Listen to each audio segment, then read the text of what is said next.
E aí pessoal, a paz do Senhor, eu estou aqui mais uma vez e eu queria compartilhar com você algo que Deus falou profundamente ao meu coração, que é sobre o pecado. Eu estava meditando esses dias e eu queria deixar esse vídeo para sua meditação também, sobre o problema do pecado. Quais são um dos maiores problemas do pecado em se tratando da nossa vida, né, se tratando do nosso dia a dia, das nossas coisas, da nossa vida espiritual, da nossa alma. Quais são um dos maiores problemas do pecado? Para você que não sabe, pecar é não fazer o que Deus manda ou fazer o que Deus proíbe. Se Deus manda e eu não faço, é pecado. Se Ele proíbe, eu faço mesmo assim, porque eu acho que alguém me disse, porque é a minha opinião, é pecado também. Isso na sua vontade geral ou na sua vontade individual. Porque Deus tem uma vontade geral para nós, que está descrito na sua palavra, né, que são claras, que até mesmo aquele que não conhece a palavra de Deus sabe que é uma vontade de Deus geral, que a gente não mate, que a gente não roube, que a gente não furte, que a gente não cobice, não é verdade? Então, todos sabem essas vontades gerais, né? Podemos dizer assim, vontade universal de Deus para a humanidade. E é uma vontade que Ele tem de uma maneira geral, um modelo que Ele tem para o ser humano viver, é a vontade geral de Deus. Se eu não cumpro essas ordens de Deus, eu estou pecando. E Deus também tem uma vontade individual para nós, a vontade que Ele manda para mim, que Ele fala no meu coração, que Ele diz: Vitor, não vai, ou vai só até ali, não faça isso, não troque agora, espere, avance, recue. Então Ele tem essa vontade individual para mim, que o Espírito Santo fala no meu coração. E quando eu também não obedeço essa vontade individual de Deus para a minha vida, eu também estou pecando, porque toda desobediência é pecado. Então, mesmo quando Deus não está escrito na sua palavra, mas Ele fala ao meu coração, a sua direção. Um exemplo claro: eu quero trocar de carro, mas Deus me fala claramente que agora não é o momento, que Ele não quer isso de mim. Eu vou lá e troco assim mesmo. É uma desobediência a Deus, é pecado. Tá certo? E eu queria falar quais são assim os problemas do pecado, né? Primeiro, ele começa de uma maneira sutil.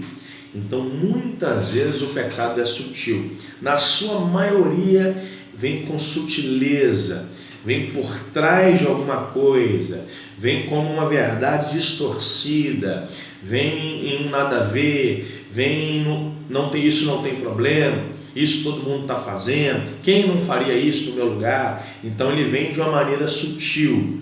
Isso é um problema, porque muitas vezes ele não vem de uma forma explícita, de uma forma clara, é sutileza muitas vezes. Isso é um problema. Um outro problema é que ele é prazeroso para a carne. Isso é um problema muito grande, porque a carne sente prazer em pecar. A carne sente desejo de pecar, vontade. Para a carne da gente é gostoso o pecado. Isso é um problema muito grande. E ele também, o pecado, o mais problemas é que ele nos dá uma sensação de falsa liberdade.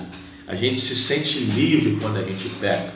Eu já vi muitas pessoas saindo da presença de Deus e assim, pecando de uma maneira extravasada, uma vida devassa de repente, uma hora para outra, mudando pensamentos, mudando conceitos, ideias, e dá aquela sensação que a gente está livre, dá aquela sensação de liberdade, mas por trás disso existe um aprisionamento do diabo, porque até agora foram 3 coisas boas que eu falei, né?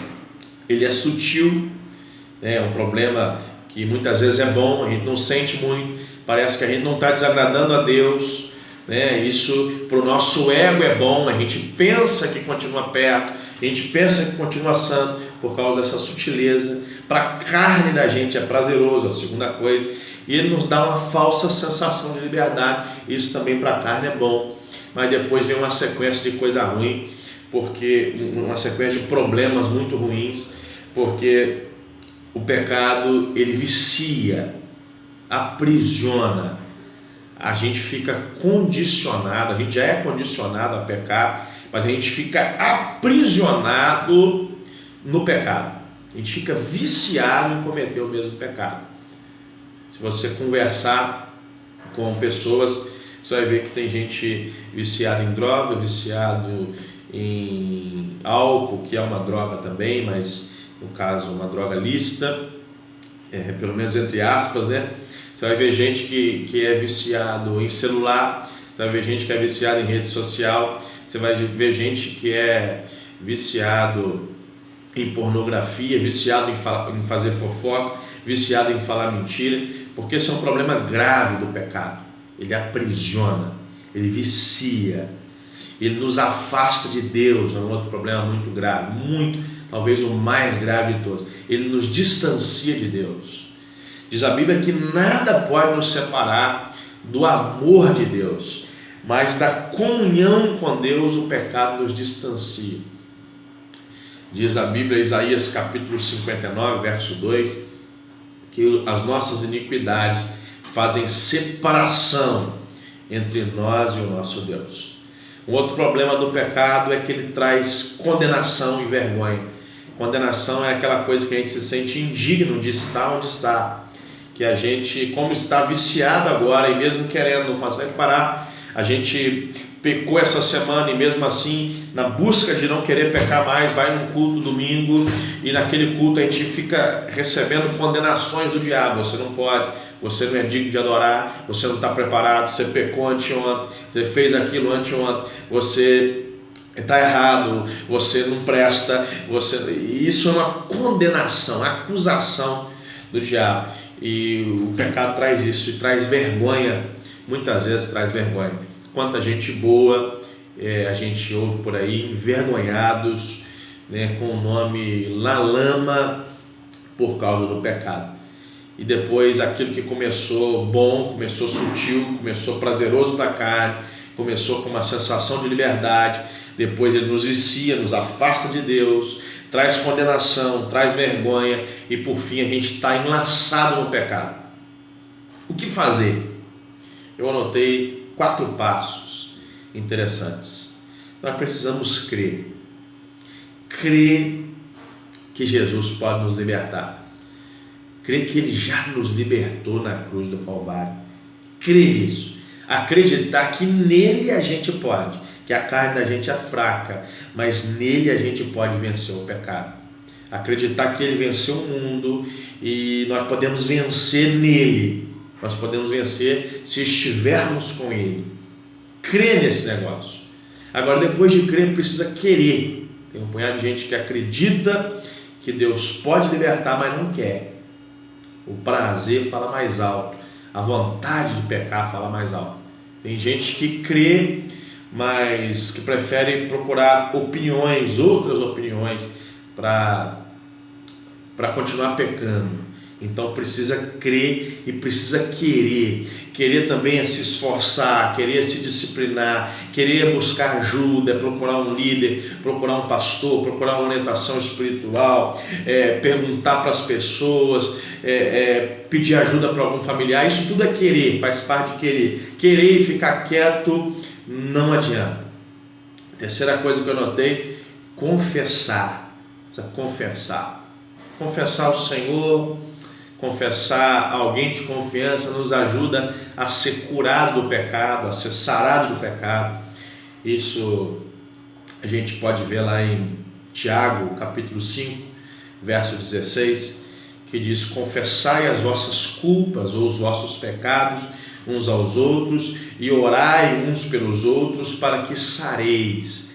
Então, quando a gente pede perdão ao Senhor, quando a gente confessa ao Senhor, a gente é perdoado em nome de Jesus. Mas quando a gente confessa, isso nos ajuda a ser sarado, curado, vai nos tirando o vício do pecado. Confessar é interessante. E a última coisa é conquistar a cada dia. porque a conquista da libertação não é uma vez só. A conquista da libertação não é responder um questionário e fazer uma oração forte junto com alguém. A conquista da libertação não é receber uma oração com óleo, embora isso possa ser muito importante e válido, mas a conquista da libertação é diária.